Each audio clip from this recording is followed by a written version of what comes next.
কবি পূর্ণেন্দু পত্রীর লেখা কবিতা এক মুঠো জোনাকি। এক মুঠো জোনাকির আলো নিয়ে ফাঁকা মাঠে ম্যাজিক দেখাচ্ছে অন্ধকার। এক মুঠো জোনাকির আলো পেয়ে এক একটা যুবক হয়ে যাচ্ছে জলটুঙি পাহাড়। যুবতীরা সুবর্ণ রেখা। সাপুড়ের ঝাঁপি খুলতেই বেরিয়ে পড়ল এক মুঠো জোনাকি।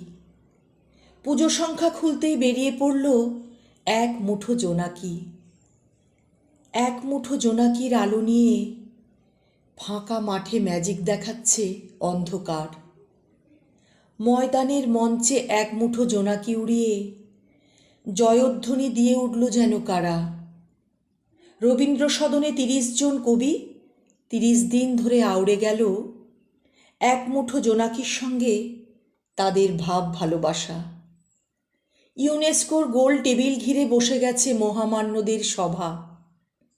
এক মুঠো জোনাকির আলোয় আফ্রিকা থেকে সমুদ্র হিমাচল সমস্ত হোগলা বন আর ফাটা দেয়ালে সাজিয়ে দেবে কোনারক কিংবা এথেন্সের ভাস্কর্য।